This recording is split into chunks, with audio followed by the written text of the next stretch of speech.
राधे राधे, हरे कृष्णा। दोस्तों, कैसे हैं आप सभी लोग। आशा करती हूँ आप सभी लोग परम मंगल होंगे, स्वस्थ होंगे। राधा रानी जी की अपार कृपा आप सब पर बरस रही होगी। दोस्तों, भादों का पावन महीना चल रहा है। सबसे पहले कमेंट में मुझे ये बताइए आपकी जन्माष्टमी कैसी रही। अगर आपकी जन्माष्टमी बहुत अच्छी रही है तो जय श्री कृष्णा ज़रूर लिखिएगा, राधे राधे भगवान का नाम लिखिएगा। और दोस्तों, मुझे बताइएगा कैसी रही आप सभी की जन्माष्टमी। मेरी जन्माष्टमी बहुत अच्छी रही।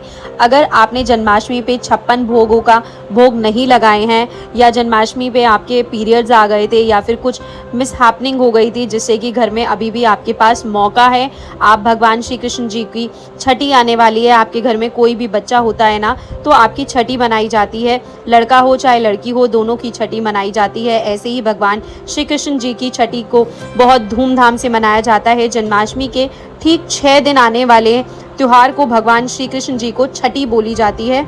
अब छठी जो होती है, आपने देखा होगा बिहार की तरफ एक अछठी मैया छठी जो उत्सव होता है कि हमारी छठ है, वो इसी छठी मैया के लिए पूजा अर्चना वंदना किया, क्योंकि छठवें दिन ऐसा बोला जाता है कि जन्म के छठवें दिन छठी मैया आती है और वो बच्चे का भाग्य लिख कर जाती है।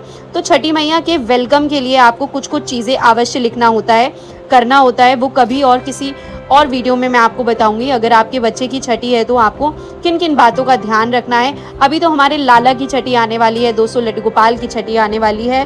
तो अगर आपने देखो 15 तारीख को जन्म कराया है, आपने व्रत कभी भी रखा हो, जन्म अगर 15 की रात को कराया है तो आप जो छठी मनाओगे वो आप 20 तारीख को मनाओगे। लेकिन अगर आपने 16 तारीख की रात को जन्म कराया है, 16, 17, 18, 19, 20, 21 छठी, ठीक है, 6 दिन के बाद 21 तारीख को आप लाला की छठी मनाओगे। तो ध्यान रखिएगा, अगर आपने 15 तारीख को लाला का जन्म दिवस मनाया है तो आप 20 तारीख को छठी मनाओगे, और आपने अगर 16 तारीख को आप जन्म दिन मनाया है तो आप 21 तारीख को लड्डू गोपाल की छठी मनाओगे। मैंने 16 को जन्माष्टमी लड्डू गोपाल का जन्म सेलिब्रेट किया है, तो मैं 21 तारीख को मनाऊंगी। आपने जिस दिन किया आप उस तरीके से करिएगा। अब छठी में आपको करना क्या होता है दोस्तों, कौन कौन वृंदावन गया है और वृंदावन में आपने छठी कला सुना है। छठी कला जो है ना, वो वहाँ पे भगवान श्री कृष्ण जी की छठी मनाई जाती थी, इसीलिए उनका नाम छठी कला पड़ा था। तो आपको उस दिन करना क्या होता है, सबसे पहले ना सुबह सुबह कच्चे दूध में लड्डू गोपाल की 3 डुबकी लगाई जाती है। 3 बार उनको डुबकी लगाना है कच्चे दूध में। मैं क्या करती हूँ बेसिकली, हर किसी को यही करना भी चाहिए। गैया का दूध लेना चाहिए, आधा लीटर ले लो। अगर छोटे से लड्डू गोपाल है, लड्डू गोपाल बड़े हैं तो 2-3 लीटर भी ले सकते हो। तो वो आपके ऊपर निर्भर करता है आपके लड्डू गोपाल का साइज़ क्या है। अब छठे वाले दिन मैं क्या करती हूँ, जो आपको करना है, लड्डू गोपाल को जैसे फॉर एग्जाम्पल हाथ में आप लड्डू गोपाल को पकड़ लीजिएगा, और एक पात्र में ना दूध होता है, कच्चे दूध में लड्डू गोपाल को 1, 2, 3 बार उनको डुबकी लगा दीजिएगा, और इसी को ही कहते हैं छठी का दूध। लड्डू गोपाल को किसी बर्तन में, किसी पात्र में दूध लेके उस दूध में 3 बार डुबकी लगाने को हम बोलते हैं छठी का दूध। ये मैं सुबह सुबह जब ये कार्यक्रम हो तो मैं ये समझ लीजिए सुबह सुबह 6 बजे ही कर लेती हूँ, क्योंकि फिर दूध में, इस दूध की आप चाय बना सकते हो, दूध को प्रसाद स्वरूप में बांट सकते हो अपने घर में सभी मेंबर्स को। उसके बाद छठी पूजन जो होता है ना, फिर वो मैं शाम को करती हूँ। सुबह कच्चे दूध में उनको 3 बार डुबकी लगवाऊंगी, ये सुबह करूंगी, और शाम को 3 बजे के बाद, क्योंकि छठी पूजन हमको शाम को किया जाता है, लेकिन छठी का जो स्नान मैं कराती हूँ वो सुबह जब मैं स्नान करती हूँ, खुद सभी कर लेते हो। वो देखो, अगर आपके पीरियड्स आ रखे हैं ना दोस्तों, आप छठी पे 56 भोग बना लीजिए, और आप बहुत अच्छी तरीके से पूजा अर्चना वंदना नहीं कर सकते हो तो बहुत अच्छे तरीके से छठी पे पूजा अर्चना वंदना कर लीजिए। छठी पे आरती गाइए, छठी पे बधाई गाइए, छठी के गीत गाइए, जितना ज़्यादा हो सकता है छठी पे आप कर सकते हो। तो सबसे पहले कच्चा दूध लीजिए, सुबह सुबह 6 बजे लड्डू गोपाल को स्नान करा दीजिए। 3 डुबकी आपको ज़रूर लगवानी होती है। मैं बेसिकली लड्डू गोपाल की नाक बंद करके डुबकी लगवाती हूँ, क्योंकि मुझे लगता है मेरे अंदर से ये फीलिंग आती है कि लाला बहुत छोटे से हैं, तो ये कर लिया जाए। उसके बाद आपको इस दिन कढ़ी चावल ज़रूर बनाना चाहिए। मैं भी बनाती हूँ। जब आपके घर पे किसी बच्चे की छठी होती है तो कढ़ी चावल बनता है कि नहीं, आप मुझे कमेंट सेक्शन में बताइएगा। तो कढ़ी चावल इस दिन बनाने की बहुत बड़ी महिमा शास्त्रों में बताई गई है, तो कढ़ी चावल अवश्य बनाना। आप कढ़ी चावल का तो भंडारा भी होता है इस दिन, कढ़ी चावल का प्रसाद बांटा जाता है। कढ़ी चावल का भोग देखो, वैसे जो छठी पे 6 चीज़ों का भोग लगाना कंपलसरी होता है, लेकिन आप 56 चीज़ों का भी भोग लगा सकते हो, लेकिन 6 चीज़ों तो ज़रूर होनी चाहिए अगर आप 56 नहीं लगा पाएँ। और उसमें कढ़ी चावल बहुत इम्पॉर्टेंट होता है। ऐसा बोला जाता है कि कढ़ी चावल माता छठी को बहुत ज़्यादा प्रिय है और माता छठी कढ़ी चावल को खा के बच्चे को किस्मत जो है वो अच्छी लिखती है। छठी चावल वाले दिन छठी में ये आके बच्चे की किस्मत लिखती है। तो छठी में पे केवल कढ़ी चावल का आप भोग अवश्य बनाइए, बाकी आप अपनी तरफ से कुछ भी बना सकते हो, लेकिन 6 चीज़ें का भोग ज़रूर लगाइए। तृतीय मतलब 6 चीज़ों का आप भोग आपको अवश्य बनाना है। अब दोस्तों शाम को ना 4:05 के आसपास जब सूर्य डूबने वाला होता है तब आपको ये कार्य करना होता है। लाला को आपको स्नान आपने सुबह ही करा दिया, अब लाला को आपको वस्त्र बदलने होते हैं, शाम को उनके वस्त्र चेंज कर दीजिएगा। अगर आपका मन है कि मैं दोबारा से स्नान करा दूं तो पंचामृत से आप दोबारा से स्नान कर सकते हो, ये आपके ऊपर है। अगर मन नहीं है तो छठी का स्नान आप सुबह ही करा चुके हो। अगर मन नहीं है तो लाला को आप वस्त्र चेंज करके पीले रंग के वस्त्र आपको बनाने होते हैं। तो पीले रंग के आपके जितने भी लड्डू गोपाल हैं आपको पीले रंग के वस्त्र आपको उनको पहनाने हैं। अगर लड्डू गोपाल नहीं है तब भी ये पूजा अर्चना वंदना आपको करनी है। कढ़ी चावल अवश्य बनाने हैं, भगवान को भोग अवश्य लगाने हैं, ठीक है ना दोस्तों। लड्डू गोपाल ने फिर तो कहना ही है, तो पीले रंग के वस्त्र उनको अवश्य बनाइए, आप पहनाइए। अब इस दिन लाला को नज़रिया ज़रूर बनाया जाता है, क्योंकि नज़रिया का सेट वगैरह हो गया, लाला को नज़र ना लगे, दोनों हाथों में नज़रिया हो ये आप ध्यान रखिएगा, दोनों पैरों में नज़रिया हो, आँखों में डालने वाला आँखों में नज़रिया ज़रूर लगाएं।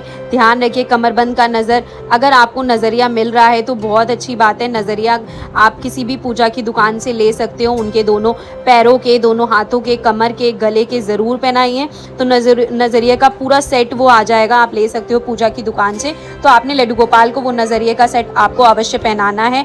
अब लड्डू गोपाल को छठी वाले दिन कुछ ना कुछ उपहार ज़रूर दिया जाता है। आप उन्हें लोटा गिफ्ट कर सकते हैं, बांसुरी गिफ्ट कर सकते हैं, सोना चांदी की कोई भी चीज़ गिफ्ट कर सकते हैं। अगर आपके पास नहीं है आप उन्हें उपहार में गैया भी गिफ्ट कर सकते हैं। कुछ भी चीज़ आप लड्डू गोपाल को उपहार में अवश्य और अवश्य दीजिएगा दोस्तों, जितनी आपकी सामर्थ्य है।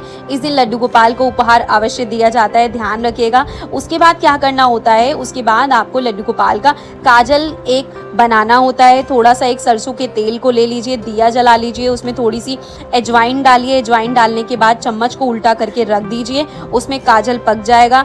उस काजल से पहले लड्डू गोपाल के आप काजल लगाइए, आंखों में लड्डू गोपाल के जहाँ पर है वहाँ पर आप उनके काजल लगाइए। लड्डू गोपाल के माथे पे तिलक लगा दीजिए और आपकी फैमिली में जितने भी मेंबर्स हैं उनको ज़रूर इस दिन काजल लगाइए। हम लोग ना 2-3 दिन ज़रूर काजल लगाते हैं उनका। एक जन्माष्टमी वाले दिन, छठी वाले दिन काजल हम ज़रूर लगाते हैं। मेरे हस्बैंड भी बहुत लगाते हैं, मैं भी लगाती हूँ। मेरे हस्बैंड को इन 2 दिन ज़रूर लगाती हूँ मैं, छठी वाले दिन और जन्माष्टमी वाले दिन। और एक दीपावली रात्रि को जो बड़ा दिन होता है ना, उसका काजल भी मैं बनाकर पूरे लगाती हूँ और इससे ना पूरे साल भर बच्चों को नज़र नहीं लगती है दोस्तों। अपने बच्चों को भी ज़रूर लगाइएगा, इम्पॉर्टेंट काजल होता है ये। तो लड्डू गोपाल के काजल लगाने के बाद आप भी वो काजल लगाइए और आपके परिवार के जितने भी सदस्य हैं सबको वो काजल आपको अवश्य और अवश्य लगाना होता है। उसके बाद लड्डू गोपाल को कुछ उपहार में देना होता है, आपकी सामर्थ्य के हिसाब से आप दे सकते हो। उसके बाद अपने घर की चाबी आप लड्डू गोपाल को दे दीजिए, अपने घर की चाबी लड्डू गोपाल को, और आपको उनको बोलना है, भैया हे मेरे लड्डू गोपाल, अब जो कुछ है वो तुम्हारा है, हमारा कुछ भी नहीं है। मैंने अपने घर की डोर अब आपके हाथ में पकड़ा दी है, अब आप इसको तारो या पारो। अब मेरी नाव चाहे डुबाओ चाहे भवसागर में पार लगाओ, आपकी जिम्मेदारी है, मैं कुछ नहीं जानती हूँ। लड्डू गोपाल को आपने चाबी आपने पकड़ा दी और उसके बाद लड्डू गोपाल को अगर आपने अभी तक नाम नहीं दिया है तो कोई प्यारा सा नाम ज़रूर देना। और जैसे कि किसी के घर में नए लड्डू गोपाल आते हैं तो उन्होंने अभी तक नाम नहीं दिया, तो आप नाम ज़रूर रख दीजिए। आपको प्यार से, आप जो भी नाम रखते हो प्यार से आपको 3 बार उनको पुकारना है और उसके बाद आरती होती है। छठी एक उत्सव होता है दोस्तों, छठी पे किसी भी प्रकार की कोई भी व्रत उपवास रखने की नहीं हो रही है, एक उत्सव के तौर पे आप मनाते हो इसको। आप आरती कीजिए, उसके बाद लाला की अलाए बलाए ज़रूर उतारिए और उसके बाद नज़र उतार कर यह दो जो दक्षिणा है किसी गरीब को, आप किसी निर्धन को अवश्य दीजिए। छठी वाले दिन बाद ही बहुत बड़ी महिमा है। ऐसा बोला जाता है कि 6 दिन तक नंद बाबा का जो दान है वो चलता रहता है। तो छठी पर जितना ज़्यादा आप दान कर सकते हो उतना ज़्यादा अच्छा रहेगा। छठी पर 6 प्रकार का भोग अवश्य लगाइए, कड़ी चावल अवश्य बनाइए, लाला को काजल अवश्य लगाइए। ये सब चीज़ों का आपको ध्यान रखना होता है। तो छठी वाले दिन जो काजल आप बना रहे हो ना, घर के मुख्य द्वार पे स्वास्तिक अवश्य हल्का सा छोटा सा बना लीजिए उससे, जिससे आपके घर को भी नज़र नहीं लगेगी। और दोस्तों अगर आपने अभी अपने लल्ला का नाम नहीं रखा है तो छठी वाले दिन ज़रूर रख लीजिए। प्यार से आप उन्हें क्या बुलाएंगे मुझे कमेंट सेक्शन में ज़रूर बताइएगा। आशा करती हूँ आपको ये वीडियो अच्छा लगा होगा। वीडियो अच्छा लगा हो तो लाइक और शेयर कर दीजिएगा, और अगर आप इस चैनल पर पहली बार मेरी वीडियो देख रहे हैं तो प्लीज़ चैनल को सब्सक्राइब कर दीजिएगा। आप सभी को मेरी तरफ से राधे राधे, जय श्री कृष्णा, बांके बिहारी लाल की जय।